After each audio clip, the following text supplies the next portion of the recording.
When we come to the end of our life, जब हम अपने जीवन के अंत के समय में आते हैं, we should have a testimony that glorifies God. हमारे जीवन में एक गवाही होना चाहिए जो कि परमेश्वर की महिमा करे।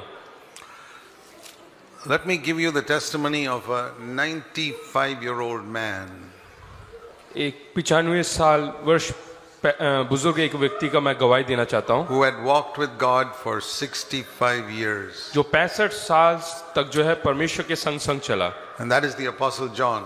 और वह है प्रेरित यूहन्ना। In 1 John chapter 5, पहला यूहन्ना 5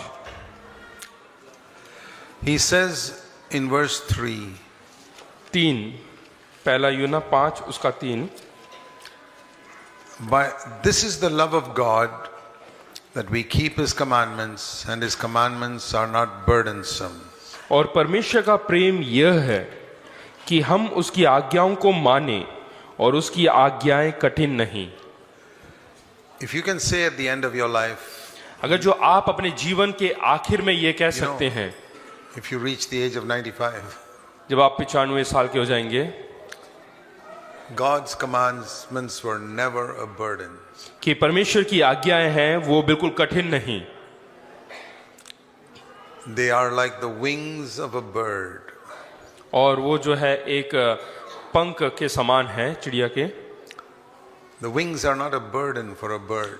एक पक्षी के लिए उसके जो पंख हैं वो बोझ नहीं, It's what lifts him higher. और वो पंख की सहायता से वो ऊंचा उड़ता है। It looks like a weight on the body, 2 wings. और जो 2 पंख है उसको ऐसा लगता है, हमें ऐसा लगेगा कि वो बोझ के समान है, But it's what lifts him higher. लेकिन वही पंख की सहायता से वो ऊंचा उड़ता है। It's the same way John says, God's commands are not a burden. और इसी प्रकार यूहन्ना भी कहता है कि परमेश्वर की जो आज्ञाएं हैं वो कठिन नहीं। And that's because he had come so close to God and seen everything from God's viewpoint. वो इसलिए कह पा रहा है क्योंकि वो परमेश्वर के इतना करीब आ चुका है कि वो परमेश्वर के जैसा विचार है, सोच है, उसी प्रकार से वो भी सोचने लगा। So we think it is a burden because we are seeing it from a wrong angle. और ये इसलिए हमें बोझ लगता है क्योंकि हम अपने दृष्टिकोण से देखते हैं ये, We have grown up to look at things from man's viewpoint. और हम बड़े हुए और हम मनुष्य के दृष्टिकोण से उसको देखते हैं। I'm not 95 years old. मैं 95 वर्ष का तो नहीं हुआ, I'm only 77. मैं केवल 77 वर्ष का हूँ, But I've known Jesus for 57 years. और करीबन 57 साल से मैं प्रभु यीशु मसीह को जानता हूँ। So John knew the Lord for 65 years. और यूहन्ना जो है करीबन 65 साल से वो जानता है, 8 years more than me. 8 साल मुझसे ज्यादा। But I can say today, God's commands are not a burden. लेकिन आज मैं कह सकता हूँ कि परमेश्वर की जो आज्ञा है वो कठिन नहीं। Taking up the cross has become a delight for me. और क्रूस को उठाना मेरे लिए आनंदमय है। It is not at all a burden. और वो बिल्कुल बोझ नहीं, It's like deliverance. और ये छुटकारे की तरह है। I'll tell you honestly, I'm not trying to make you do it. I'm just telling you my testimony. मैं अपनी गवाही बता रहा हूँ, मैं ऐसा नहीं कह रहा कि तुम लोग भी ऐसा करो। I struggled a long time to get victory over sin. और मैंने बहुत जो परिश्रम किया पाप के ऊपर जय पाने के लिए, I didn't know how to get it. और मैं नहीं जानता था कि किस प्रकार से करूं। But I was determined that one day sin will not rule over me. और मैंने ठान लिया था कि एक दिन ऐसा आएगा जब जो पाप है वो मुझ पर प्रभुता नहीं करेगा। And I want to say to all of you who are still defeated by sin, और मैं उन लोगों को कहना चाहता हूं जो आज भी पाप के कारण हारे हुए, पाप से पराजित हैं, keep confessing the word of God to Satan.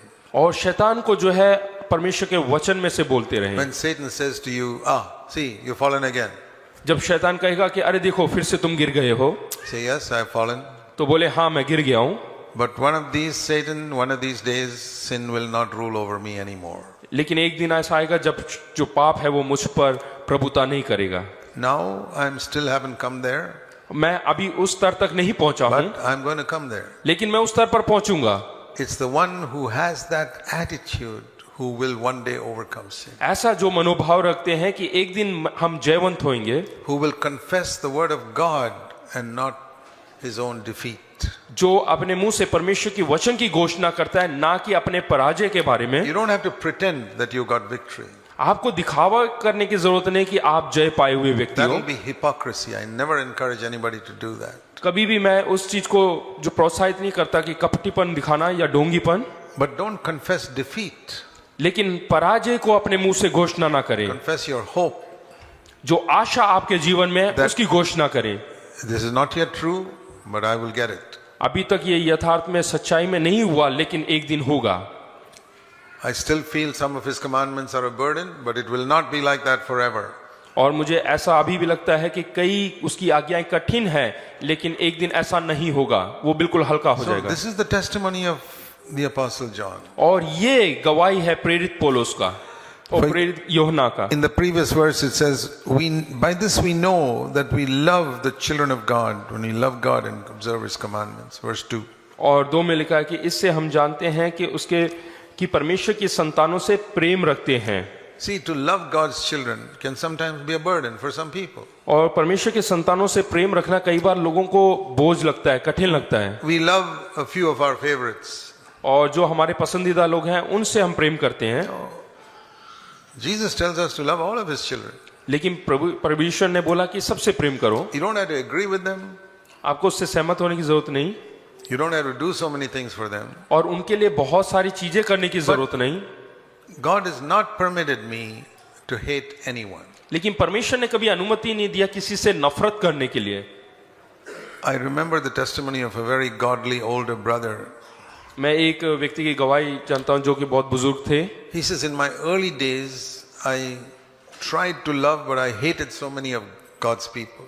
और जब आरंभ में विश्वास में आया तो मैं बहुत कोशिश करता था दूसरों से प्रेम करने के लिए, लेकिन मेरे अंदर उनके प्रति बहुत नफरत था। But then a time came as I pursued that with great struggle, I could love God's people. फिर बहुत परिश्रम करके जो है मैंने उन परमेश्वर के लोगों को, संतानों को प्रेम करने लगा। And now he says, I'm an old man. लेकिन अब मैं वो कर सकता हूँ। And now it is impossible for me to hate anybody. और अब मेरे लिए उनसे नफरत करना असंभव है। What a wonderful testimony that is. देखिएगा कितना खूबसूरत गवाही है। It is impossible for me now to hate anyone. अब दूसरों से नफरत करना असंभव जैसा है। That is the testimony of a man in whom God's nature has taken over.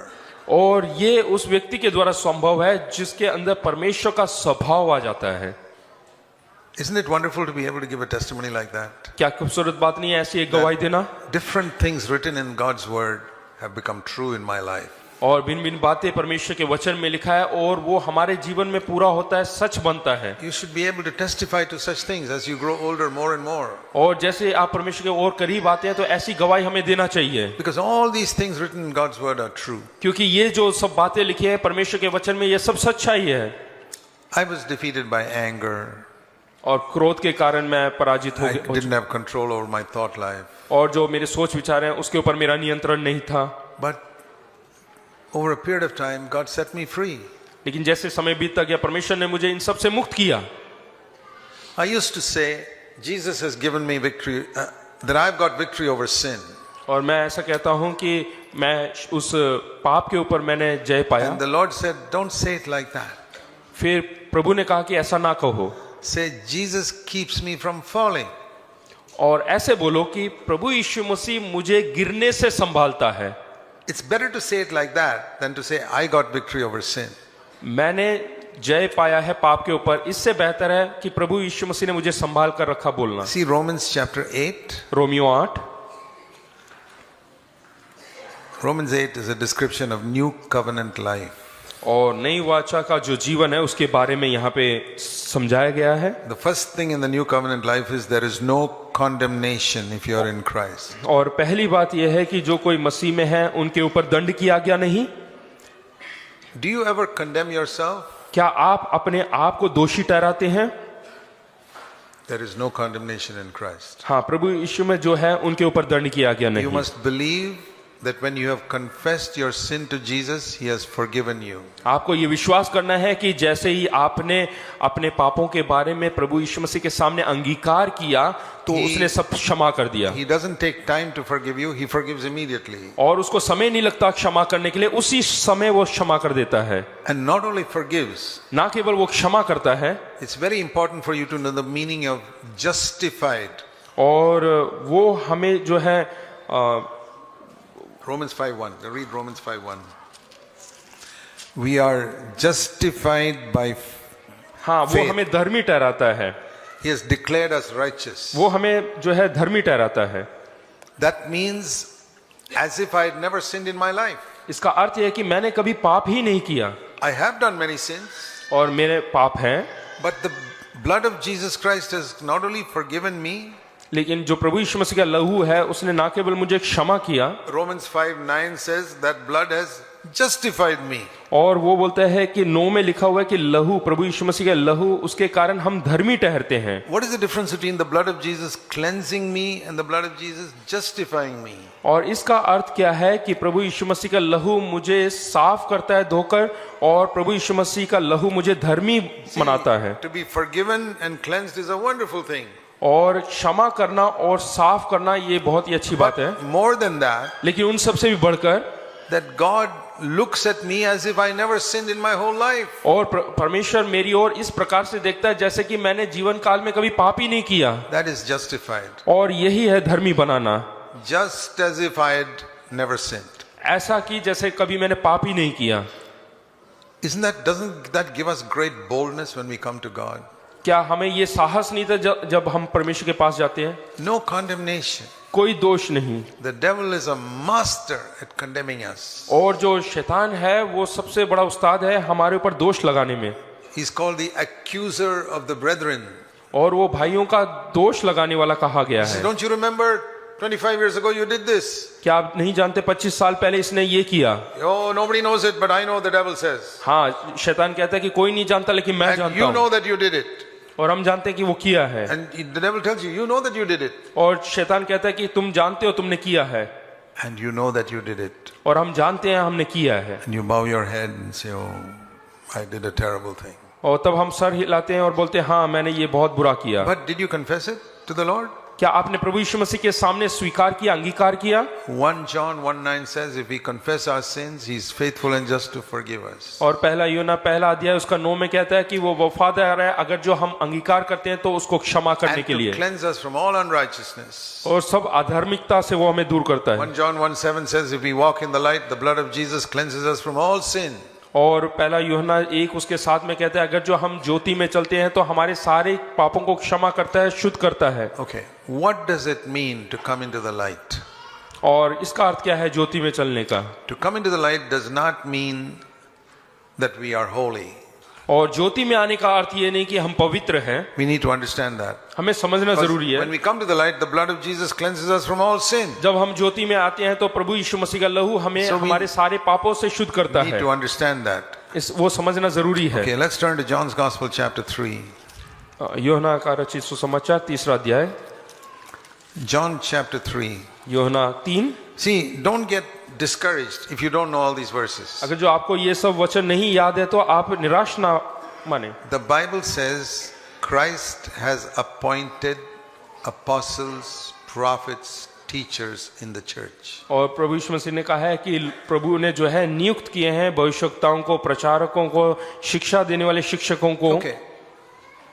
Apostles plant churches. जो प्रेरित लोग हैं वो कलीसिया को स्थापित करते हैं, Prophets speak according to the need of people. और जो भविष्यवक्ता लोग हैं लोगों की जरूरत के अनुसार बात करते हैं, Teachers teach the word. और शिक्षक हैं वो वचन में से सिखाते हैं। You don't have to be a teacher. तो आपको जरूरी नहीं कि एक शिक्षक बनना है। If you listen to a teacher, अगर जो आप एक शिक्षक की सुनते हैं, and nowadays you can even listen to teachers on the internet. और आज के युग में तो आप इंटरनेट के द्वारा भी शिक्षक को सुन सकते हैं, But be careful whom you listen to. लेकिन ध्यान देना है कि आप किसकी सुन रहे हैं। Because I know myself, people who were in CFC who've gone astray listening to the wrong type of people on the internet. क्योंकि मैं CFC कलीसिया में खुद जानता हूं कि बहुत सारे लोग अपने मार्ग से भटक गए हैं इंटरनेट में प्रचार सुनने के बाद। Be careful about whom you listen to. और इसलिए सावधानी बरतना है आप किसकी सुनते हैं। And I can give you some advice. इसलिए मैं कुछ ऐसे चेतावनी देता हूँ। See, people ask me, brother, what type of person will you allow to speak in CFC Bangalore? कई बार लोग पूछते हैं कि किस प्रकार के लोगों को आप अनुमति देंगे आपकी कलीसिया में बोलने के I लिए। say, I don't allow anybody to come and speak there. मैं किसी को भी अनुमति नहीं देता हूँ वहाँ पे आके बोलने के लिए। Now, first of all, I want to know whether he's a humble person. सबसे पहले मैं जानना चाहूंगा कि क्या वो एक नम्र व्यक्ति है, That means one who is easily approachable. यानी कि उसके पास हम आसानी से जा सकते हैं। See, there are some great preachers, you can't approach them. और कई ऐसे प्रचारक हैं उनके नजदीक भी हम नहीं जा सकते। You can't even telephone them, they've got a secretary. हाँ, उनको साथ टेलीफोन भी नहीं कर सकते क्योंकि उनके पास सेक्रेटरी है। But Jesus was not like that. Anybody could approach him. लेकिन प्रभु यीशु मसीह ऐसा नहीं थे, कोई भी उन तक पहुंच सकते थे। I want to see if a person is approachable and humble. क्या वो व्यक्ति नम्र है और उस तक पहुंचा जा सकता है? And secondly, I want to see does he love money? क्या वो पैसों से प्यार करता है? And we will not allow him to speak. In ऐसे this व्यक्ति church. को हम बात करने की अनुमति नहीं देते। And third, तीसरा, I want to see if he's a married person, what type of children does he have? और क्या वो शादीशुदा है और उसके किस प्रकार के बच्चे हैं? That's important. बहुत प्रमुख है, Because our children know us better than everybody else in the church. क्योंकि हमारे बच्चे हमारे बारे में दूसरे विश्वासियों से अधिक जानते हैं। Our people in the church, even if you've been in a church 20 years, they know only 10% of your life. और जो हमारे कलीसिया के लोग हैं, चाहे 10 या 15 साल हो गए हों, तो भी केवल 10% ही जानते Your हैं। children know almost everything about your life. लेकिन आपके बच्चे आपके जीवन के हर एक बातों को जानते हैं, They know how you talk to your wife. और वो जानते हैं आप अपनी बीवी से कैसे बातें करते हैं, Probably nobody in the church knows. और पूरी कलीसिया में कोई नहीं जानता So होगा। that's the other thing. I want to see, have these children seen something in their father that makes them want to follow Jesus? और क्या इन बच्चों ने अपने पिता के अंदर कोई ऐसी चीज देखा है जिससे वो प्रभु यीशु मसीह का पीछा चलना पसंद करेंगे? So that's the third thing I want to see before I ask someone to speak in CFC. और CFC में बात करने से पहले मैं ये देखना चाहता हूँ। And then I ask another question. फिर एक और प्रश्न करता हूँ, What are his co-workers like? His closest co-workers. और उसके संग कार्य करने वाले लोग कैसे हैं? If I look at Timothy, I can know what type of person Paul is. अगर जो मैं तीमोथी को देखूं तो मैं पहचान सकता हूं पौलुस किस प्रकार का व्यक्ति है। Like you look at a boy and say, hey, he looks just like his father. और जैसे कि एक बच्चे को देखकर कह सकते हैं कि इसका पिता कैसा है So करके। when I see Timothy's attitude, I say, hey, that's like Paul. और जैसे तीमोथी को देखेंगे So, तो हम पहचान सकते हैं कि यार ये These are पौल का some of चरित्र। the things I look for before I ask someone to speak in our और church. ये सब बातें मैं देखना चाहता हूं कोई भी Is CFC में आके बात करने is से he पहले। humble? वो नम्र होना चाहिए, Is he free from the love of money? और पैसे के जो लोभ है, प्रेम है, उससे दूर होना चाहिए। Are his children good examples? क्या उसके बच्चे अच्छे उदाहरण हैं? Are his co-workers godly people? क्या उसके संग काम करने वाले वो And परमेश्वर का भक्त हैं? One more thing. एक और बात, Let me see a church that he has planted somewhere. और उसने कोई ऐसा कलीसिया स्थापित किया है क्या? Let me see what type of church it is. उसकी कलीसिया किस प्रकार का है? Is it a good church? क्या वो अच्छी कलीसिया है? When I can see something good like this, I say, okay, you can come and speak. और in ऐसी CFC. अच्छाइयों को, भलाइयों को मैं देखता हूं तो मैं उनको अनुमति देता हूं, So that is for leadership. और ये अगुवे के लिए है। Now for ordinary brothers, if you have such leaders, you're very, very fortunate. हाँ, अगर जो ऐसे भाइयों के लिए अच्छे अगुवे, ऐसे अगुवे हैं तो बहुत ही अच्छी बात है। So I want to teach you something about coming into the light. और मैं कुछ सिखाना चाहता हूं कि रोशनी में आना उसका मतलब John, क्या है। please read John chapter 3, यूहन्ना 3 अध्याय verse 20. उसका 20, Only one verse. एक ही वचन है। Everyone who does evil hates the light and does not come to the light. क्योंकि जो कोई बुराई करता है वह ज्योति से बैर रखता है और ज्योति के निकट नहीं आता। Now let me ask you all a question. मैं आप सबसे एक प्रश्न करना चाहता हूं, What is the opposite of evil? और बुराई का विपरीत शब्द क्या है? Good. अच्छाई। Good is the opposite of evil. और बुराई का विपरीत जो है You अच्छाई know, होता है। like in Eden, tree of knowledge of good and evil. वहां पे देखते हैं बुरे और अच्छाई का फल देखते हैं आदन की वाटिका में, So, good is the opposite of evil. और अच्छाई है बुराई का विपरीत। So when Jesus said, everyone who does evil will not come to the light. और यहाँ पे प्रभु यीशु मसीह ने कहा कि जो कोई बुराई करता है वो ज्योति के पास नहीं आता। So the opposite of that should be, everyone who does good will come to the light. और इसका विपरीत यह है कि जो कोई अच्छाई करता है वो ज्योति के निकट आता है। ऐसा होना चाहिए. It should be like that. हाँ, ऐसा ही होना चाहिए, But it's not like that. लेकिन ऐसा नहीं है। Because in verse 21, he says, the one who practices truth comes to the light. और 21 में लिखा है कि परंतु जो सच्चाई पर चलता है वो ज्योति के निकट आता है। Not good. वहां पे अच्छाई नहीं है, Truth. वहां पे सच्चाई लिखा हुआ है। So you understood something there? क्या आपको समझ में आया? You don't come to the light because you're evil. आप ज्योति के निकट नहीं आते क्योंकि आप बुराई करते हो। Is it only good people who can come to the light? क्या केवल अच्छे लोग ही No. ज्योति में आ सकते हैं? नहीं, There's nobody good. कोई भी अच्छा नहीं। It's the one who is truthful, honest. जो सच्चाई पर चलता है, जो ईमानदारी से So चलता है, that makes it easy. तो ये आसान हो जाता है। What qualification do you need to come to the light? और ज्योति में आने के लिए क्या होना चाहिए आपके अंदर खासियत? Not goodness, but honesty. आपके अंदर अच्छाई नहीं, लेकिन ईमानदारी होना You may चाहिए। feel I'm not good. अगर जो आप अच्छे भी नहीं Okay, है, never mind. That's okay. कोई बात नहीं, You can still come to the light. फिर भी आप ज्योति में आ सकते हैं। Are you honest? क्या आप ईमानदार हैं? You know why the Pharisees could not come to Jesus? क्या आप जानते हैं कि फरीसी लोग प्रभु यीशु मसीह के नजदीक क्यों नहीं आ पाए? Not because they were not good. इसलिए नहीं कि वो अच्छे नहीं है, The woman caught in adultery, she was not good.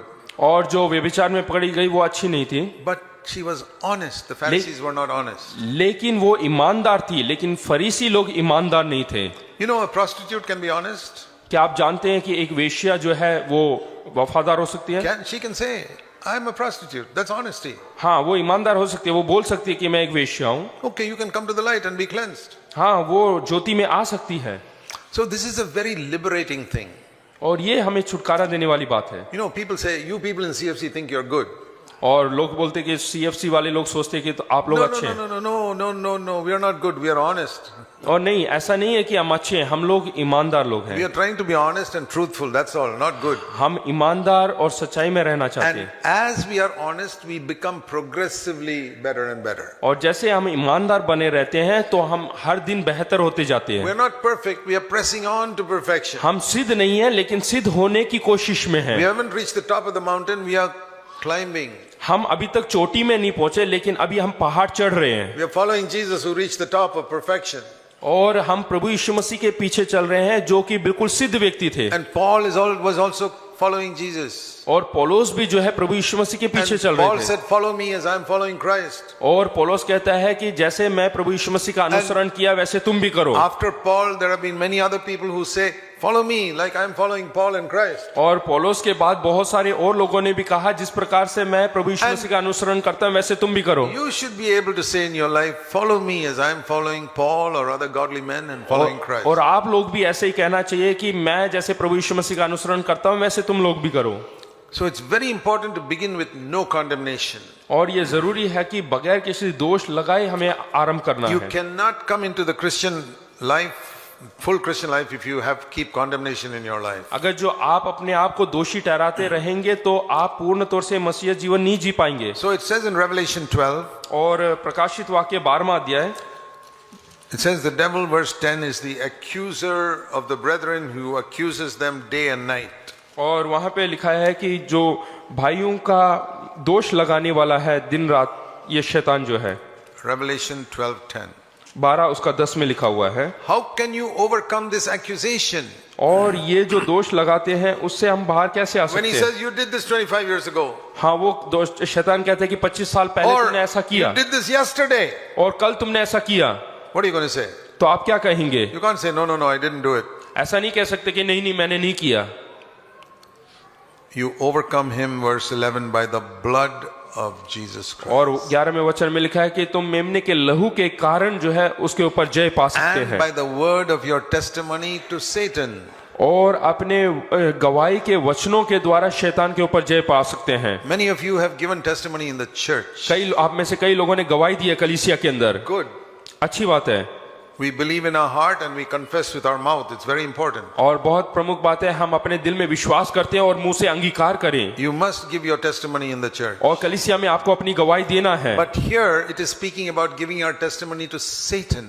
यहाँ पे जो है कहते हैं कि हम शैतान को गवाही देना है। Have you given your testimony to Satan? क्या आपने अपनी गवाही शैतान से कहा है? Not testimony about your past life and how you were converted. He knows all that. और आपके भूतकाल के बारे में और किस प्रकार से आप मसीह में आए उसके But बारे में नहीं, क्योंकि वो जानता है। when he accuses you of something that you did in the past, जब वो आपके ऊपर दोष लगाता है जो कि आपने कई साल पहले किया हो, it says here you give your testimony to him about the blood of the lamb. और वो कहते हैं कि तुम अपनी गवाही के वचन यानी कि मेमने के लहू के बारे में बताओ। What do you say?